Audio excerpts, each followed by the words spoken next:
Hello my friends, thank you for watching this video. I'm Luciano and now at this present moment I am going to read this book here, a history a history of Thailand,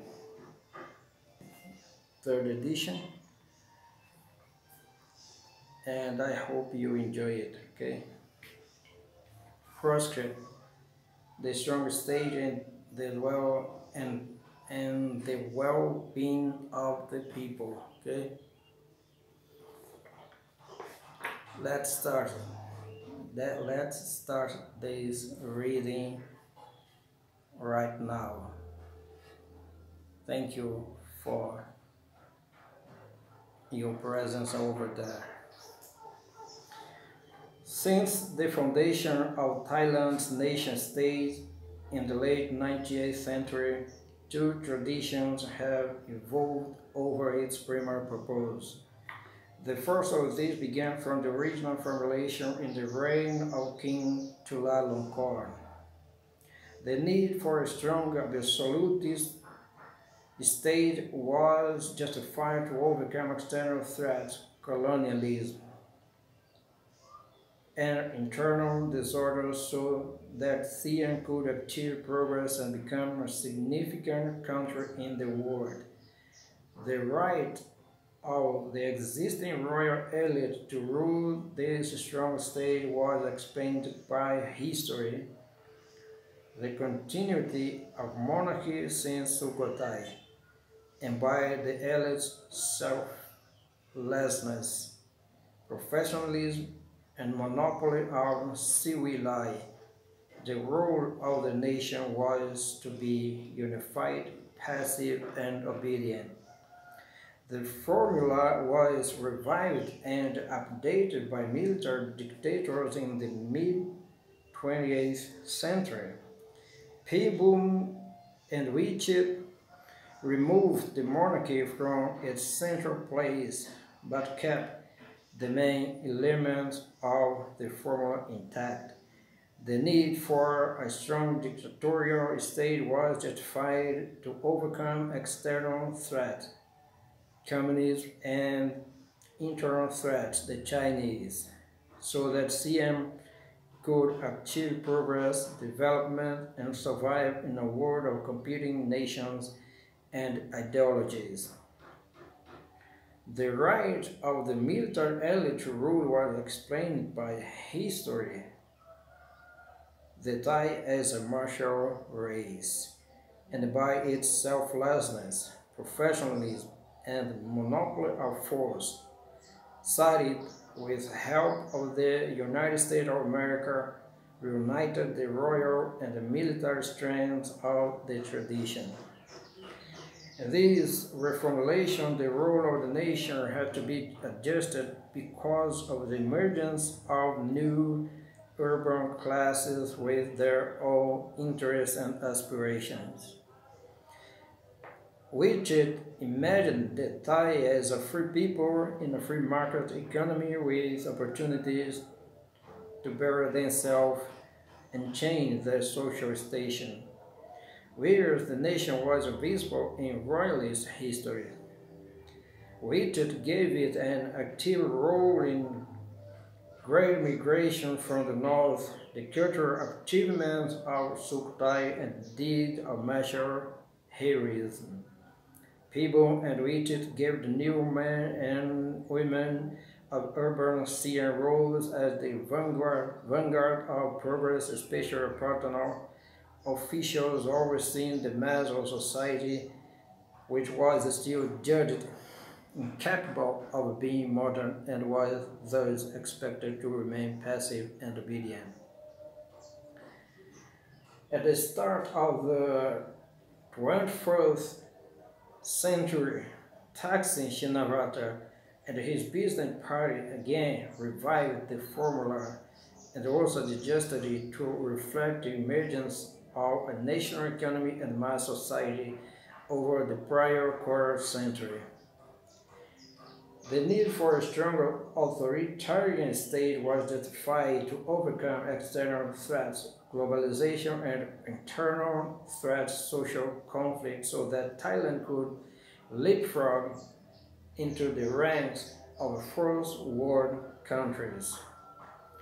The right of the new business political elite to rule this strong state was explained by its selflessness, commitment to the people, professionalism, the use of business method, and command of the wealth needed to win election. Over its successive appearance, this tradition has acquired some distinctive features. It provides a cloak for rapid accumulation by the political elite, the absolutist monarch's accumulation of property and investment, the general's ability to exploit natural resources and favor business friends, and overt and covert favor for big business and the Thai government. It portrays the nation both as a mystical unite Samakhitam and as a distinctly greater hierarchy in which some are more Thai, more national than others. It tends to project a highly masculine and martial order and to license the exploitation of women through polygamy and its modern variants. The periods when this tradition dominates coincide with the use of state violence against the nation's own people, the suppression of revolts in 1899 to 1902, Paul's killing of political rivals in the 1950s, the massacres of 1973 and 1976 and 1992, the drug campaign of 2003, and repeated violence in the peripheral areas of the hills, far south and backward northeast. While changing line with the expansion of the political nation, this idea of a strong state justified by external and internal threats and by the need of progress and be internationally prominent has become the dominant tradition of Thailand's policies.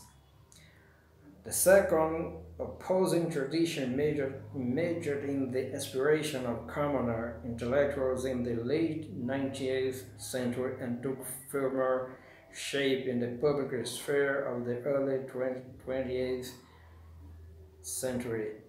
This formulated the purpose of the nation-state in the well-being of the nation's members. The desire to be a significant country in the world is of little or no importance. The enemy is not any threat, internal or external, but the strong state tradition itself. The second tradition word is attributing to the nation random mystical night, but instead embraces the diversity. It has rewritten history to highlight the variety of people bundled together in the nation and explore the myth of unite and continuity. It counters their assumption of power and privilege in the strong state tradition by promoting government based on principle, the rule of law, the importance of institutions, and especially the role of constitution. This strategy was prefigured by the Memorial of 1885 and first implemented by Pridi and the People's Party in 1932. Subsequent reiterations of this tradition have returned to the same method in 1946, 1974, and 1992. This tradition has tended to look outward for ideas to oppose the dominant strong state tradition. The common intellectuals of the late 19th century looked to major Japan's self-strengthening movements. The early 20th century publicists and politicians absorbed ideas from European liberalism and socialism. The intellectual students and nascent urban middle class of the Cold War era drew inspiration not only from communism but also from Western ideals of liberalism and democracy. Reformers in the era of globalization have taken up a discourse of human rights, civil society, the ideal community, and direct democracy. These internationalism give both strengths and vulnerabilities. The advocates of the strong state repeatedly revert to nationalist argument to denigrate opposing ideas as anti or not Thai. In response, the second tradition often tries to domesticate its ideal by finding parallel within Buddhism. In the early 2000s, Thaksin tried to embrace both traditions. While retaining his commitment to the strong state, he also embraced the goal of the people's well-being and projected himself as the only leader who could achieve this goal. But he was overstretched. His opponents shouldered him aside and reclaimed ownership of the strong state tradition. In the new formulation of the world institution of bureaucracy, military and monarchy needed to be re-empowered to overcome the twin threats of moral capitalism and irresponsible populism so that Thailand will not face disaster. Each political culture builds its own tradition about the use of the nation-state. In Thailand, the strong state tradition inaugurated at the birth of the nation-state has remained so influential because it has been deeply embedded by decades of dominance and remains available for future political generations. But the latest mobilization of the strong state tradition has faced fierce opposition based on sustained popular support. Perhaps the second tradition is now coming to its own.